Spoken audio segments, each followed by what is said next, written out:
찬송은 찬송가 200장 달고 오면 그 말씀입니다. 찬송가 200장입니다.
네, 1월 30일 샤롯교회 주일 예배 오신 모든 성도 여러분 환영합니다.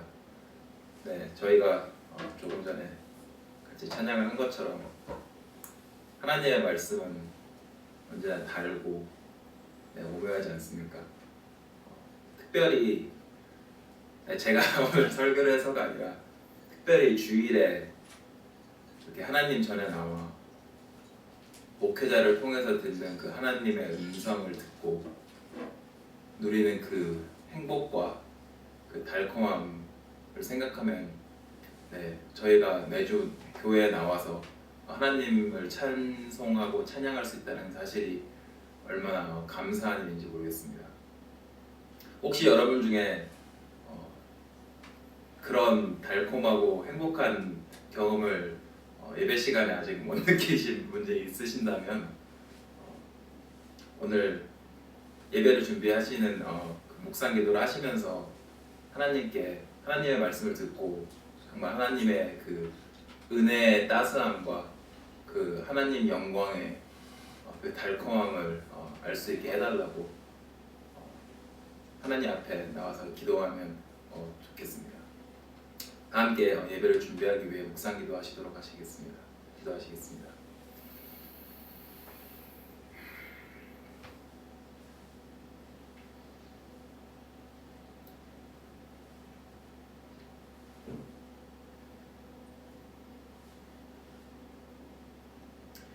우리 마음을 주님께 들어올려 함께 고백합시다.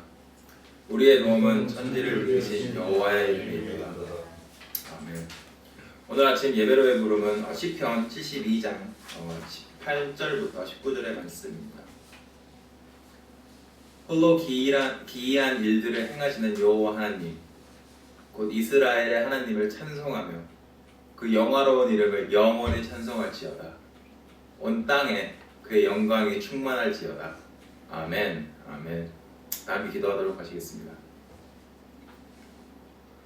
성경을 통하여 우리가 믿고 지켜야 할 구원의 도리를 분명하게 설명해 주시는 우리 주 예수 그리스도의 아버지이신 하나님, 하나님께서는 시대를 초월하여 여러 시대 모든 사람들이 이해할 수 있도록 구원에 관한 진리의 내용을 성경 안에 충분히 계시해 주셨습니다. 또한 하나님께서는 주의 자녀들을 위해 특별히 성령의 도우심으로 그 말씀을 깨닫게 하셨습니다. 이처럼 하나님께서는 성도들의 학문적인 지식의 넘나지와 상관없이 그들이 교회의 지도 아래에서 살아감으로써 구원과 관련된 하나님의 뜻을 올바르게 알도록 하셨습니다. 따라서 누구나 교회의 지도 아래에 온전히 참여한 성도라면 구원의 도리를 충분히 이해할 수 있게 해주심에 감사를 드립니다. 무엇보다도 기록된 성경은 하나님의 비상한 보호와 섭리에 의해 모든 시대에 걸쳐 순수하게 보존되어 왔음에 감사를 드립니다. 이에 하나님의 자녀라면 마땅히 성경을 읽고 연구해야 할 것입니다. 하나님의 말씀이 모든 성도들에게 풍성하게 거하게 하고 이를 통하여 합당한 방법으로 하나님께 예배를 하며 성경이 주는 인내와 위로를 통해 소망을 누리게 하옵소서. 소망의 하나님이 모든 기쁨과 평강을 믿음 안에서 너희 안에 충만하게 하사 성령의 능력으로 소망이 넘치게 하시기를 원하노라는 말씀을 의지합니다. 오로지 말씀 안에서 약속하신 믿음을 따라 온전한 소망을 이루어가는 성도들이 되게 하옵소서. 너희의 이름이 하늘에 기록된 것으로 기뻐하라는 주님의 약속을 의지합니다. 오늘도 삼위일체 하나님 앞에 나와 경배를 드립니다. 우리의 예배를 기뻐 받으시옵소서. 은혜 받을 자들에게 은혜를 허락하여 주시옵소서. 우리 주 예수 그리스도의 이름으로 기도드리옵나이다. 아멘. 다 함께 하나님께 삼위일체 하나님께 찬송을 드리도록 하겠습니다. 찬송가 2장입니다.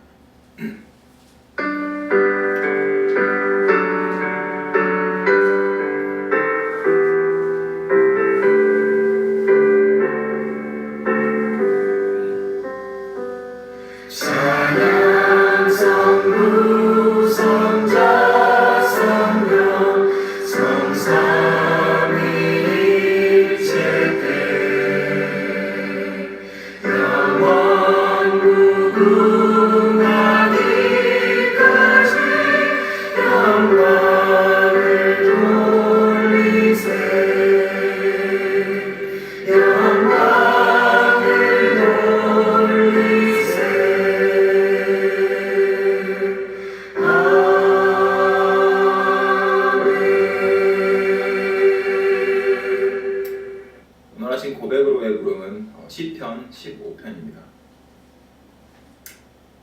여호와여, 주의 장막에 머무를 자 누구 오며 주의 성산에 사는 자 누구 오니이까?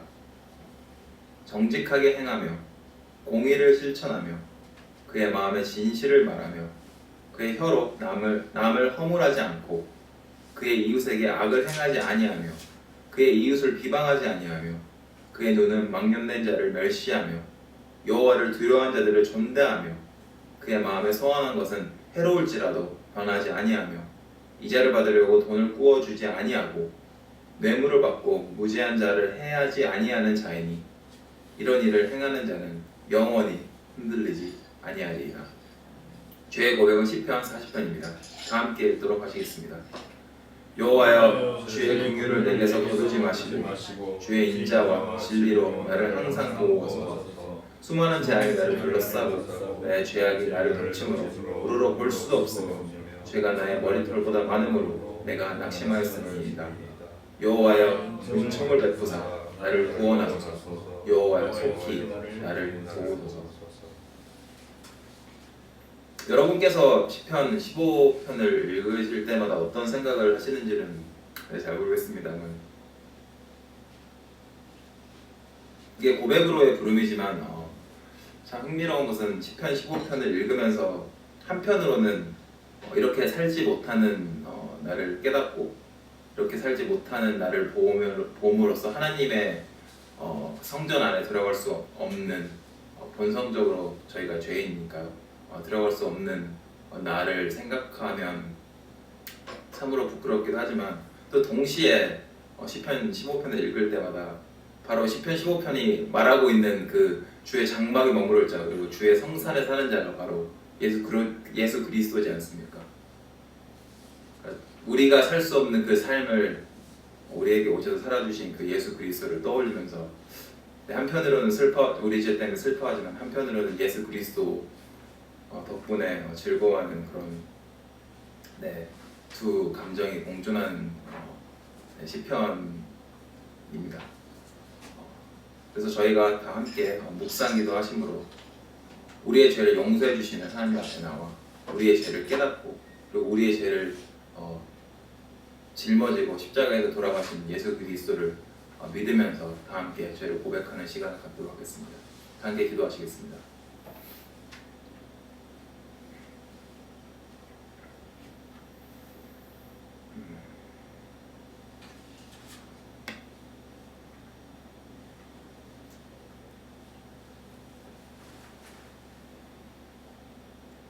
사명과 믿음의 응답은 베드로전서 2장 24절부터 25절의 말씀입니다.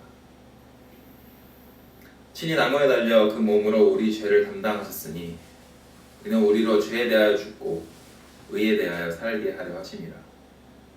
그가 채찍에 맞음으로 너희는 나음을 얻었나니 너희가 전에는 양과 같이 이 길을 잃었더니 이제는 너희 영혼의 목자와 감독 되신 이에게 돌아왔음이니라. 아멘. 찬송가 28장 복의 근원 강림하사를 통해 우리들을 용서해 주신 하나님께 찬송을 돌리도록 하겠습니다. 찬송가 28장입니다.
오늘 아침 성경 낭독은 신명기 17장입니다. 신명기 17장입니다.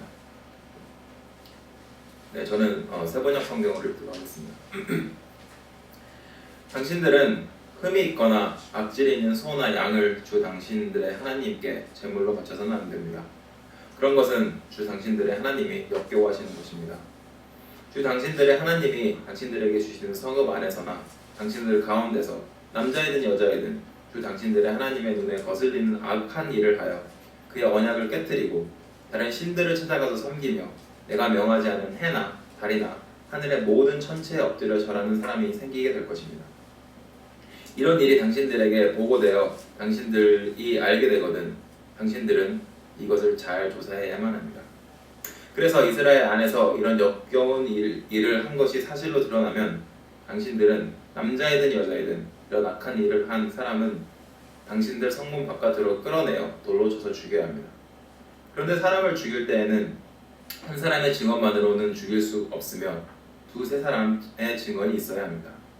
죽일 때에는 증인이 맨 먼저 돌로 쳐야 하고 그 다음에 모든 백성이 뒤따라서 돌로 쳐야 합니다. 그렇게 하여 이런 악한 일을 당신들 가운데서 뿌리를 뽑아야 합니다. 당신들이 사는 성 안에서 피 흘리는 싸움이나 서로 다투는 일이나 폭행하는 일로 당신들에게 판결하기 어려운 분쟁이 생기거든 주 당신들의 하나님이 택하신 곳으로 그 사건을 가지고 올라가서 제사장인 레위 사람과 그때의 직무를 맡고 있는 재판관에게 가서 재판을 요청하면 그들이 당신들에게 그것에 대한 판결을 내려줄 것입니다. 당신들은 주님께서 택하신 곳에서 그들이 당신들에게 내려준 판결에 복종해야 하고 당신들에게 일러준 대로 지켜야 합니다. 그들이 당신들에게 내리는 지시와 판결은 그대로 받아들여서 지켜야 합니다. 그들이 당신들에게 내려준 판결을 어겨서 좌로나 우로나 벗어나서는 안 됩니다. 당신들의 하나님을 섬기는 제사장이나 재판관의 말을 듣지 않고 거역하는 사람이 있으면 죽여야 합니다. 그렇게 해서 이스라엘에서 그런 악한 일은 뿌리를 뽑아야 합니다. 그러면 온 이스라엘이 백성이 듣고 두려워하며 다시는 아무도 재판 결과를 하찮게 여기지 않을 것입니다. 주 당신들의 하나님이 주시는 그 땅에 들어가서 그 땅을 차지하고 살 때에 주위의 다른 모든 민족같이 당신들도 왕을 세우고 싶다는 생각이 들거든 당신들은 반드시 주 당신들의 하나님이 택하신 사람을 당신들 위에 왕으로 세워야 합니다. 당신들은 결례 가운데서 한 사람을 왕으로 세우고 같은 결례가 아닌 외국 사람을 당신들의 왕으로 세워서는 안 됩니다. 왕이라 해도 군마를 많이 가지려고 해서는 안 되며 군마를 많이 얻으려고 그 백성들을 이집트로 보내서도 안 됩니다. 이는 주님께서 다시는 당신들이 그 길로 되돌아가지 못한다고 말씀하셨기 때문입니다. 왕은 또 많은 아내를 둠으로써 그의 마음이 다른 데로 쏠리게 하는 일이 없어야 하며 자기 것으로 은과 금을 너무 많이 모아서도 안 됩니다. 왕위에 오른 사람은 레위 사람 제사장 앞에 보관되어 있는 이 율법책을 두루마리에 옮겨 적어 평생 자기 옆에 두고 읽으면서 자기를 택하신 주 하나님 경외하기를 배우며 이 율법의 말씀과 규례를 성심껏 어김없이 지켜야 합니다. 마음이 교만해져서 자기 결례를 업신여기는 일도 없고 그 계명을 떠나서 좌로나 우로나 치우치지도 아니하며 그와 그의 자손이 오래도록 이스라엘의 왕위에 앉게 될 것입니다. 이는 주님의 말씀입니다. 하나님께 감사를 드립니다. 연봉의 찬송은 찬송가 68장입니다. 오 하나님 우리의 창조주이시니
죽음에서 우리를 구하셨으니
기도하도록 하시겠습니다.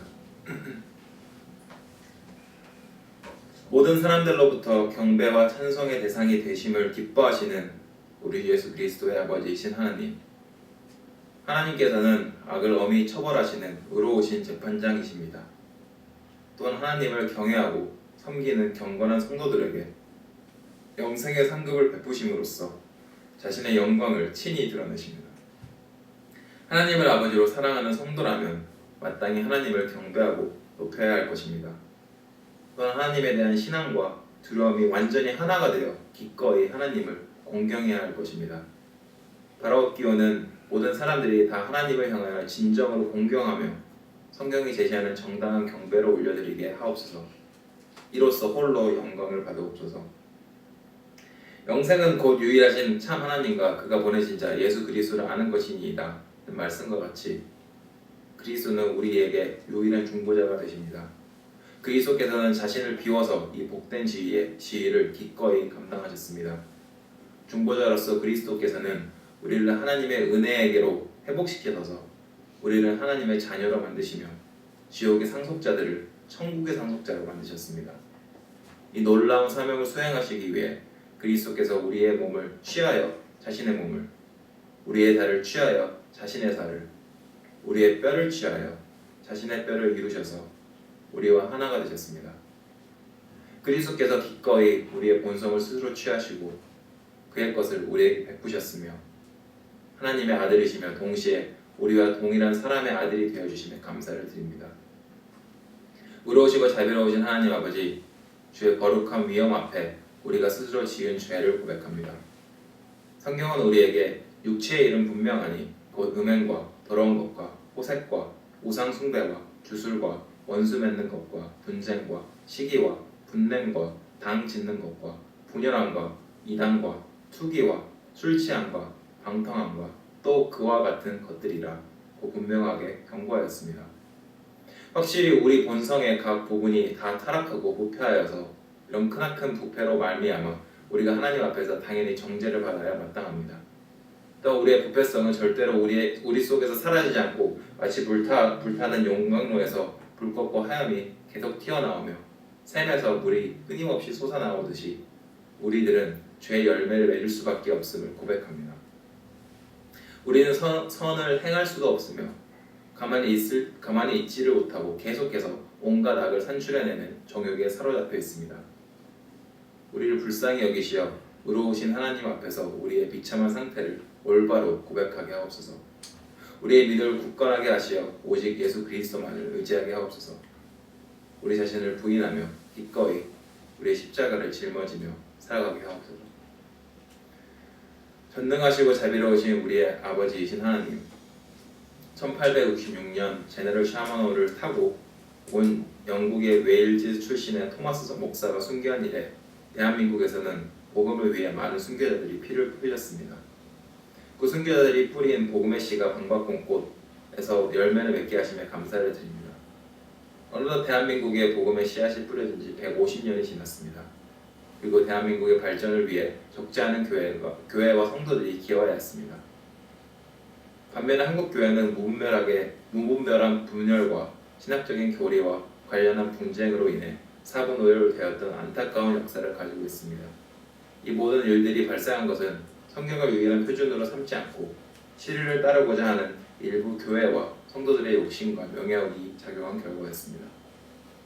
어느 신해당 종교적 논쟁의 최종적 근거는 하나님의 말씀의 성경이어야 합니다. 인간의 이성과 시대적 상황이 결코 논쟁의 도구나 근거가 될 수는 없습니다. 또한 교권이나 인간적인 종교적 목적이 성경의 가르침을 대신할 수도 없습니다. 이런 점에서 교회와 성도들은 유일한 하나님의 말씀인 성경이 증거하고 있는 진리를 부지런하게 연구하고 탐구해야 할 것입니다. 바라옵기는 하나님을 경외하는 마음으로 더욱더 성경의 가르침을 연구하는 교회와 성도들이 많아지게 하옵소서. 이 땅의 교회와 성도들이 이단에 빠지고 미신에 잠식되고 세속적 이권에 함몰되지 않도록 밝은 지혜를 주옵소서. 3월 9일에 있을 대한민국 제20대 대통령 선거를 앞두고 있습니다. 이럴 때 교회와 성도들이 잘못된 정보에 현혹되지 않아야 될 것입니다. 무엇보다도 하나님을 경외하는 마음으로 후보자들의 공약을 면밀하게 판단할 수 있는 지혜를 또한 주시옵소서. 오늘도 만유의 그리스도께서 주시는 은혜 안에서 삼위일체 하나님께 경배를 드립니다. 살아서나 죽어서나 그리스도 예수만이 우리의 유일한 위로가 되게 하옵소서. 우리의 예배를 복되게 하옵소서. 우리 주 예수 그리스도의 이름으로 기도드리옵나이다. 아멘. 오늘 아침 설교 말씀은 성경 본문은 요한일서 3장 1절부터 2절의 말씀입니다. 요한일서 3장 1절부터 2절의 말씀입니다. 아버지께서 우리에게 얼마나 큰 사랑을 베푸셨는지 생각해 보십시오. 하나님께서 우리를 자기의 자녀라 일컬어 주셨으니 우리는 하나님의 자녀입니다. 세상이 우리를 알지 못하는 까닭은 하나님을 알지 못하기 때문입니다. 사랑하는 여러분, 이제 우리는 하나님의 자녀입니다. 앞으로 우리가 어떻게 될지는 아직 밝혀지지 않았습니다만 그리스도께서 나타나시면 우리도 그와 같이 될 것임을 압니다. 그때 우리가 그를 참 모습대로 보게 될 것이기 때문입니다. 다 함께 기도하도록 하시겠습니다.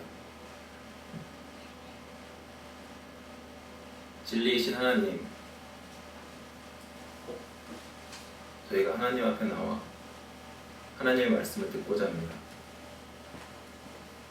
저희가 좀 전에 다 같이 고백하고 기도했던 것처럼 저희가 전 인격적으로 너무나 타락하고 부패하여 하나님의 말씀을 듣는데도 하나님의 말씀을 이해하지 못하고 하나님의 빛을 바라봄에도 불구하고 그 빛을 빛으로 인식 못하는 그런 불쌍한 자이오니 저에게 은혜를 허락하셔서 하나님의 말씀을 이해할 수 있고 그 빛을 볼 수 있는 그러한 일을 저에게 허락하여 주시옵소서. 이 말씀을 축복하셔서 오직 삼위일체 하나님의 영광만이 드러날 수 있도록 허락하시옵소서. 이 모든 말씀을 주 예수 그리스도의 이름으로 기도드리옵나이다. 아멘. 제가 이 설교를 준비하는 동안 사우스캐롤라이나에서는 굉장히 흥미로운 사건이 하나 있었습니다. 그것은 사우스캐롤라이나의 커다란 눈 폭풍이 몰아쳤던 건데요. 한국 입장에서는 별게 아닐 테지만 10cm 정도의 눈을 내리는 눈폭풍이 사우스캐롤라이나에서 온 것은 사우스캐롤라이나 입장에서 보면 굉장히 심각한 일이라고 할 수가 있습니다. 왜냐하면 이 지역에서는 1년에 한 번 눈을 볼까 말까 하기 때문입니다. 그래서 실제로 사우스캐롤라이나 주에서는 이 눈폭풍이 몇 주 전에 왔을 때 이 눈폭풍을 재해로 판단했습니다.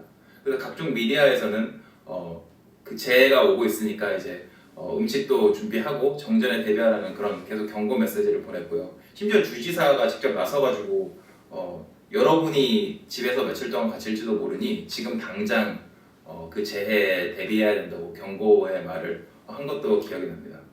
그리고 저희 가족도 실제로 눈폭풍이 지나치고 나서 다행히 정전 같은 건 없었지만 4일 동안 집에 있어야만 했습니다. 왜냐하면 도로가 전부 다 꽁꽁 얼어서 여기는 제설 그런 시스템이 잘 안 돼 있기 때문에 눈이 녹을 때까지 4일 동안 기다렸다가 밖에 나가서 이제 다시 생활로 돌아가는 정상 생활로 돌아가는 그런 경험을 했었습니다. 근데 이렇듯 우리 모두가 어떠한 위험이 다가온다라는 걸 인지하면 그 위험에 대해서 당연히 대처를 하는 것이 올바르고 지혜롭다는 것은 우리 모두가 알고 있습니다. 그런데 한 가지 이상한 사실은 이런 재해가 다가올 때는 그 재해에 대해서 사람들은 아주 잘 준비를 하지만 다가오는 죽음에 대해서는 사람들이 그렇게 잘 준비하지 않는 것 같다는 것입니다. 아이러니하게도 사람들 모두는 언젠가 자기가 결국은 죽을 것이라는 것을 누구보다도 훨씬 더 잘 알고 있습니다. 그럼에도 불구하고 사람들은 어떠한 이유에서인지는 모르겠지만 그 죽음에 대해서 생각하는 것조차 꺼려하고 심지어 때로 이렇게 우연찮게 죽음에 대해서 이야기를 하게 되면 그냥 재수없다는 식으로 더 이상 이야기하지 말라고 하거나 아니면 그냥 회의주의적으로 혹은 실용주의적으로 그냥 어차피 죽은 다음에 뭐 어떻게 될지 알지도 못하는 그냥 아예 생각지도 말자라는 식으로 이렇게 생각하는 것을 미뤄두는 경우를 우리는 흔히 보곤 합니다. 그래서 이렇게 죽음에 대한 사람들의 이런 통속적인 태도를 생각해 볼 때 오늘 우리가 사도신경의 결론으로서 배우게 될 몸이 다시 사는 것과 영원히 사는 것은 어떻게 보면 우리에게 굉장히 중요한 주제라고 할 수가 있겠습니다. 왜냐하면 이 영생이라는 주제가 바로 우리를 죽음이라는 현실로부터 외면하는 것이 아니라 그 죽음을 되려 대면하게 하고 그 죽음에 대해 생각하게 하고 죽음 이후에 무엇이 있는지 우리가 마주하게 되고 또 궁극적으로는 영생을 생각하면서 죽음과 그 이후의 삶을 오늘 우리가 어떻게 준비해야 될지를 생각하게 만들어주기 때문입니다. 그래서 오늘은 사도신경 강의 마지막 시간으로서 첫 번째로 죽음이라는 현실에 대해서 생각해보고 두 번째로 영생이라는 현실에 대해서 생각해보도록 하겠습니다. 먼저 죽음에 대한 것을 먼저 다뤄보자면 사람들이 죽음이라는 현실을 생각하는 것을 싫어하는 이유가 여러 가지가 있겠지만 성경은 그 사람들이 죽음에 대해 생각하는 것을 싫어하는 이유가 바로 사람들이 죄인이라고 대답을 합니다. 죽음이라는 현실을 통해서 하나님께서 우리 모두가 하나님의 형벌을 받고 있는 죄된 존재라는 그 사실을 알려주기 때문에 사람들이 본성적으로 우리가 받고 있는 그 형벌 자체를 생각하는 것도 꺼려하고 당연히 그 형벌을 주시는 하나님을 생각하는 것은 더더욱 꺼려하기 때문에 사람들이 죽음에 대해서 생각하고 싶지 않아 한다는 것입니다. 여러분이 아시는 것처럼 태초에 하나님께서 천지를 창조하셨을 때 그리고 사람을 만드셨을 때 하나님께서는 사람이 하나님과의 교제를 이루기를 뜻하셨습니다. 그리고 그 교제 안에서 사람이 영원토록 행복하기를 또한 뜻하셨습니다. 그래서 심지어 하나님께서 이 천지를 창조하셨을 때 교제의 장소를 또 따로 준비해서 에덴 동산이라는 교제의 장소를 준비하시면서까지 우리 인간과 교제를 하시고 우리 인간이 행복해지기를 진실로 바라셨습니다. 하지만 여러분이 또한 아시는 것처럼 창세기 3장이 잘 보여주고 로마서 5장이나 아니면 다른 성경이 전반적으로 잘 보여주는 것처럼 최초의 사람이었던 아담은 선악과를 따먹음으로써 하나님을 거역하였습니다. 그리고 하나님을 거역함으로써 자연히 아담은 하나님과 함께 누리고 있던 그 행복을 잃게 되었습니다. 그리고 게다가 하나님께서 아담이 저지르는 이 죄값으로 아담이 하나님으로부터 분리되는 그 벌을 받도록 하셨습니다. 그리고 우리는 이 벌을 바로 죽음이라고 부릅니다. 그러니까 죽음은 우리 인간이 하나님으로부터 분리된 그 상태를 의미하는 것입니다.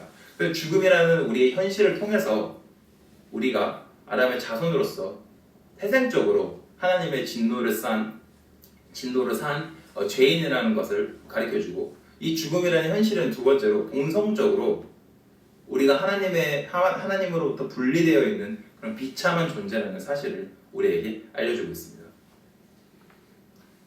지금까지 성경이 죽음에 대해서 뭐라고 설명하는지를 이렇게 간략하게 듣고 나서 여러분은 어떤 생각을 하고 계십니까? 여러분 스스로가 태생적으로 태어나서 하나님의 진노를 산 죄인이라는 사실을 인정하실 수가 있으십니까? 어쩌면 여러분 중에는 무슨 말도 안 되는 소리를 하고 있나라는 분이 계실지도 모르겠습니다. 왜냐하면 첫 번째로 성경이 말하는 그런 에덴 동산이니 창조니 이런 게 허구적으로 들릴 수도 있고요.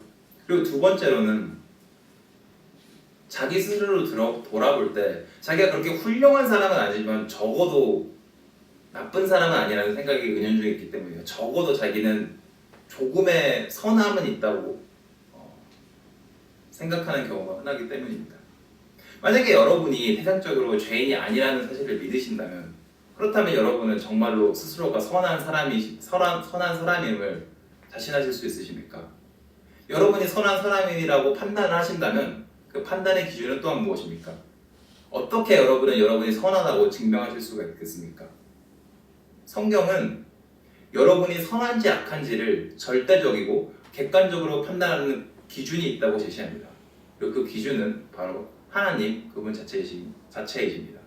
하나님 그분이 창조주이시기에 하나님 그분 자체가 선이시고 하나님 그분 자체가 선의 정의가 되신다는 것입니다.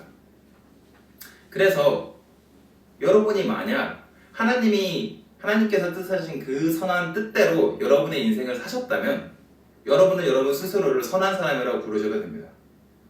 하지만 그 선한 뜻대로 살지 않으셨다면 여러분은 악한 죄인입니다.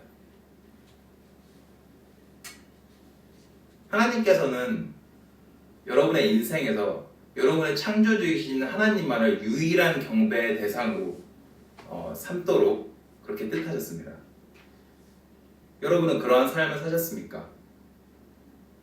만약 여러분께서 하나님을 섬기기는커녕 여러분을 창조하시고 여러분의 인생을 허락해 주신 그 창조주이신 하나님을 생각조차 해본 적이 없는 그러한 삶을 사셨다면 여러분은 우둔한 죄인입니다. 게다가 여러분이 여러분의 삶의 창조주인 하나님의 영광을 위해서 산 것이 아니라 창조물인 돈이나 명예나 쾌락이나 가족이나 결혼이나 그런 것들이 여러분의 삶의 목적이 되어서, 그러니까 다시 말하면 우상을 숭배하면서 사는 삶을 사셨다면 여러분은 패역한 죄인입니다. 심지어 하나님을 하나님으로 알고 섬기는 삶을 못 살았을 뿐만 아니라 단 한 번이라도 부모님을 공경한 적이 없거나 단 한 번이라도 남의 목숨을 천하게 여겼거나 단 한 번이라도 음란한 생각을 했거나 단 한 번이라도 남의 것을 훔쳤거나 거짓된 증언을 하거나 남의 것을 탐낸 적이 있다면 여러분은 저 오래 시간 전에 아담이 하나님의 그 선한 뜻을 거역했던 것처럼 하나님의 선하신 뜻을 거역한 영락 없는 죄인입니다. 이 설교를 들으시는 모든 여러분이나 저나 하나님 앞에서 우리 모두는 죄인입니다. 우리는 하나님의 진노를 산 채로 태어났고 그리고 그렇게 계속 하나님을 거역하면서 죄인으로서 살아가고 있습니다. 설령 우리가 죄인이 아니라고 박박 우겨도 사실 죽음이라는 현실이 우리가 죄인임을 증명해주고 있습니다. 그리고 우리가 계속 우리가 죄인이 아님을 주장함으로써 결국 죽는다면 우리가 죽음으로써 결국은 우리가 죄인이었다는 사실이 증명이 나게 될 것입니다. 성경은 하나님을 하나님으로 경외하는 것이 지혜의 지식의 시작이라고 말하고 있습니다. 그리고 성경은 또한 어리석은 자는 하나님을 경외하지 않고 하나님의 지혜를 그리고 하나님의 훈계를 멸시한다고 또한 가르치고 있습니다. 그러므로 이 설교를 들으시는 모든 여러분, 이 어리석게만 들리는 설교 말씀과 하나님의 말씀을 함부로 놓치지 마십시오. 하나님께서 죽음이라는 현실을 통해서 보여주시는 그 훈계를, 우리가 죄인이라는 그 현실을 멸시하지 마십시오. 그리고 예수 그리스도를 통해서 하나님의 지혜이신 그 예수 그리스도를 통해서 죽음을 이기고 그 이후에 있는 영생이 무엇인지를 아는 그러한 삶을 살도록 하십시오. 오늘 예수 그리스도를 믿으심으로써 죽음 이후에 있는 그 영생을 아는 그러한 사람이 되십시오. 우리가 지금까지 죽음이라는 현실을 생각해봤다면 이제 좀 전에 말씀드린 영생이라는 현실을 지금부터는 저희가 생각해 볼 것입니다. 사도신경에서는 몸의 부활과 영원히 사는 것이라고 이렇게 고백을 해서 우리가 간혹가다 몸의 부활과 영생이 마치 두 개의 다른 것인 것처럼 생각하는 경우가 흔하지만 사실 이 두 가지는 궁극적으로 서로 긴밀하게 연결이 되어 있습니다. 왜냐하면 영생이라는 것이 우리의 몸이 부활함으로써 시작이 되기 때문입니다. 그렇다면 우리가 계속 영생 하는데 도대체 영생은, 성경이 말하는 영생은 도대체 무엇일까요? 성경이 영생에 대해서 말할 때는 단순히 정량적인 의미로만 설명하지 않습니다. 그러니까 예를 들어서 끊임없이 영속적으로 살아가는 삶만 성경은 영생으로 부르는 것이 아니라는 말씀입니다. 예를 들어서 예수님께서 요한복음 17장 3절에서 영생을 정의하시기를 오직 한 분이신 참 하나님을 알고 또 그분께서 보내신 예수 그리스도를 아는 것이라고 하셨습니다. 그러니까 영생의 기본적인 근본적인 속성은 하나님을 알고 그리고 특별히 예수 그리스도를 아는 것이 바로 영생이라는 것입니다. 그렇기 때문에 다시 영생을 풀어서 설명하자면 영생은 무엇보다도 인간이 다가올 세상에서 예수 그리스도를 통해 누릴 하나님과의 자유로운 교제라고 부를 수도 있겠습니다. 네, 하나님과의 자유로운 교제. 아까 아담을 통해서 설명해드렸던 창세기에서 나왔던 그 인간과의 교제, 바로 그 교제 말입니다. 우리 인간은 하나님을 한결같이 거역하고 거절해왔습니다. 그리고 심지어 죽음이라는 현실에 직면해서 우리가 죄인이 되면서까지도 여전히 하나님을 버리고 있습니다. 하지만 하나님께서는 우리 인간과 같지 않게 하나님께서 태초에 뜻하셨던 그 목적을 이루기 위해서 태초부터 지금까지 인류의 역사를 움직이셨고 그 인류의 역사의 중심에 바로 예수 그리스도를 보내셨습니다. 그래서 그 예수 그리스도를 통해 우리의 죄를 짊어지게 하시고 십자가에서 짊어지게 하시고 그 부활하심으로써 우리에게 그 구원의 길을 열어주셨습니다. 그리고 예수 그리스도를 통해서 하나님께서 태초부터 뜻하셨던 그 뜻, 우리 인간과의 교제, 인간과의 영원한 교제, 그리고 인간이 누릴 하나님 안에서의 그 영원한 행복, 그것을 이루고자 하시는 것입니다. 이렇듯 하나님께서는 우리를 죄와 죽음의 상태에서 무자비하게 버리시지 않으셨습니다. 하나님께서 지으신 이 세상 모든 만물을 통해서 그리고 온 인류의 역사를 통해서 그리고 여러분과 저의 삶들을 통해서 그리고 여러분이 지금 듣고 계시는 이 예수 그리스도의 복음을 통해서도 하나님께서는 인간과의 친밀한 교제라는 그 뜻을 이루고자 지금도 예수 그리스도를 통해 우리를 초대하고 계십니다. 그렇기 때문에 우리가 예수 그리스도를 오늘 우리 모두가 예수 그리스도를 믿어야 하는 이유는 단순히 우리가 죽음이 두려워서가 아닙니다. 그리고 단순히 우리가 미래에 우리가 예수 그리스도를 믿지 않음으로 미래에 받을 그 하나님의 정당한 처벌이 무서워서도 아닙니다. 물론 죽음과 영원한 형벌은 당연히 우리가 두려워해야 할 것입니다. 하지만 우리가 예수 그리스도를 믿어야 될 정말 중요한 이유는 하나님께서 지금 예수 그리스도를 통해 우리 모두를 초대하고 계시기 때문입니다. 바로 지금 말입니다. 예수 그리스도를 믿음으로 하나님께로 돌아오는 자는 누구든지 받아주시겠다고 하나님께서 우리에게 팔을 활짝 펼쳐서 초대를 하고 계십니다. 그리고 누구든지 자기에게로 다시 돌아오는 자는 하나님과 교제를 나누고 그 교제가 이 땅에서뿐만 아니라 앞으로 다가올 그 세상에서까지 영속될 것이라고 우리에게 약속하고 계십니다. 그렇기에 우리가 그리스도의 구원을 반드시 믿어야 하는 이유는 하나님께서 우리를 당신의 품으로 지금 초대하고 계시기 때문입니다. 이 설교를 들으시는 모든 여러분은 영생을 원하십니까? 영생을 원하신다면 예수 그리스도를 믿음으로 그 선하신 하나님의 초대에 지금 응답하십시오. 그러면 여러분은 영생을 받게 될 것입니다. 어쩌면 여러분 중에서는 그래서 도대체 몸의 부활과 영생은 도대체 언제 나오는 건데? 라고 생각하시는 분이 계실지도 모르겠습니다.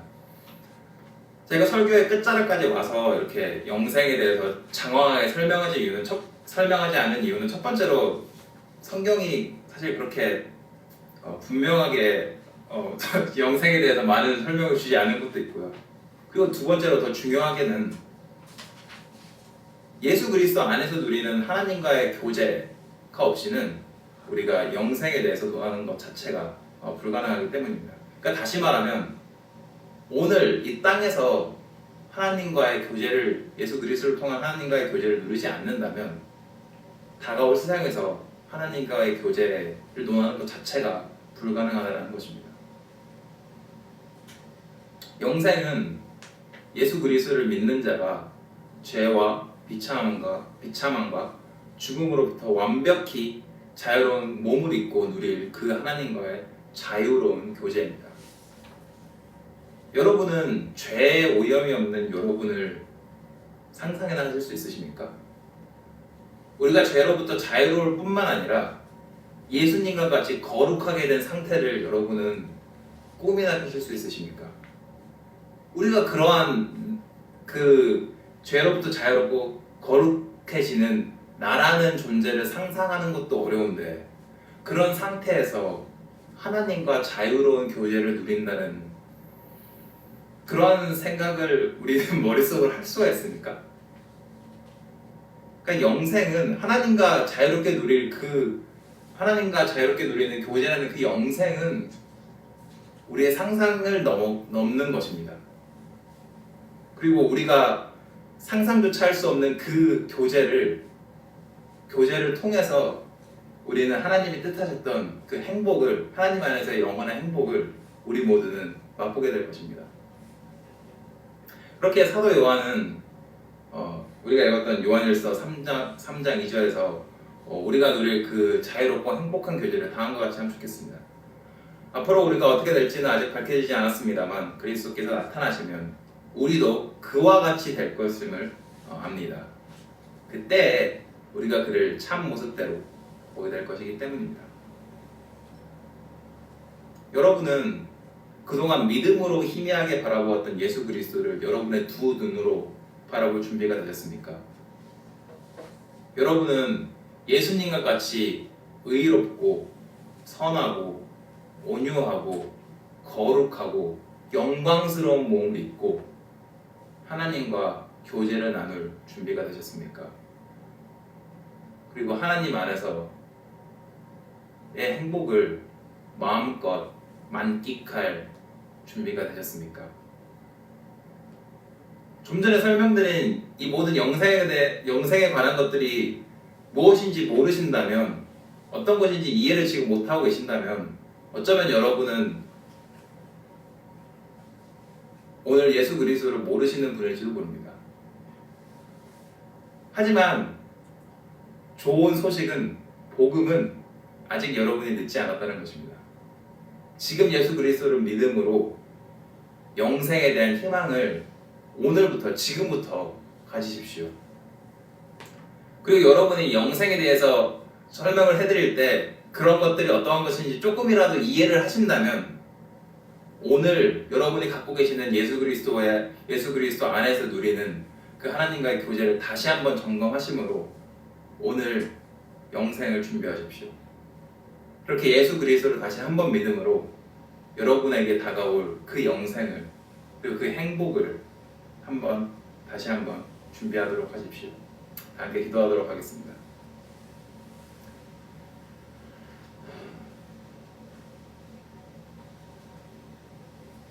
우리의 생명이시고 우리의 복이시고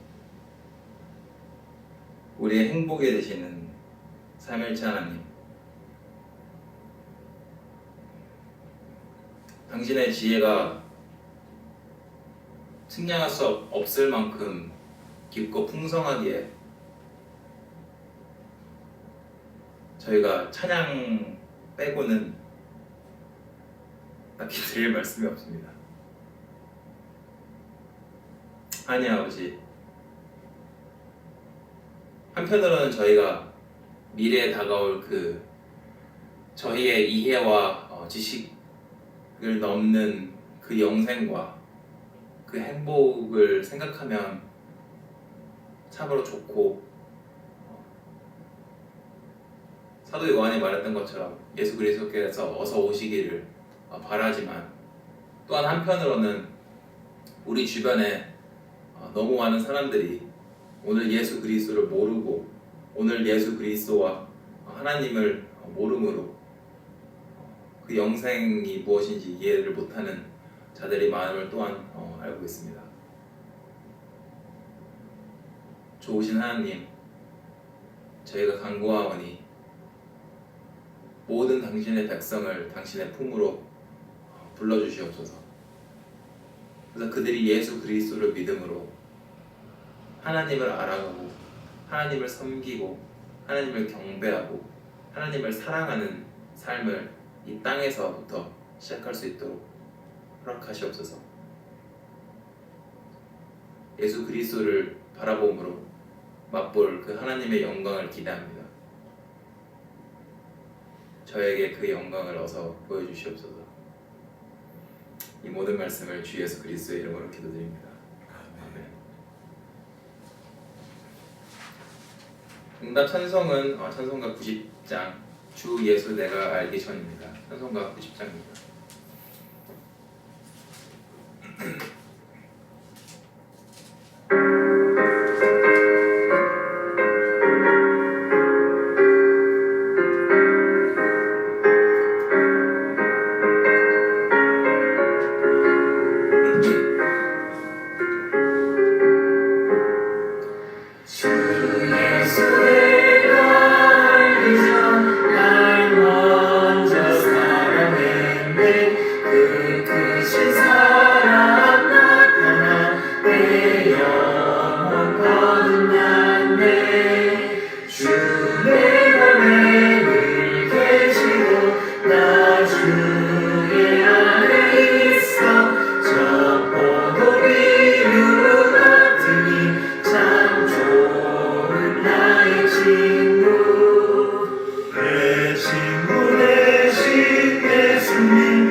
여호와는 내게 복을 주시고 너를 지키시기를 원하며 여호와는 그의 얼굴을 내게 비추사 은혜 베푸시기를 원하며 여호와는 그 얼굴을 내게로 향하여 드사 평강 주시기를 원하노라.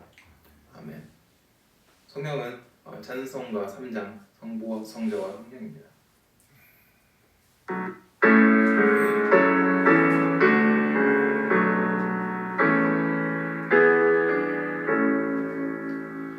성부 성자와 성령 찬송과 영광 돌려보내세 태초로 지금까지 또 영원 무궁토록 성삼위께 영광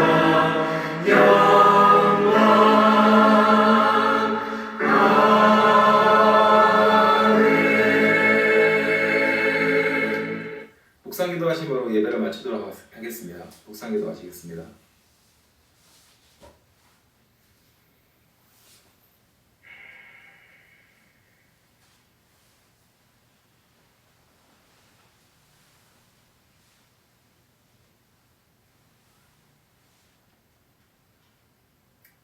예배를 마치도록 하겠습니다.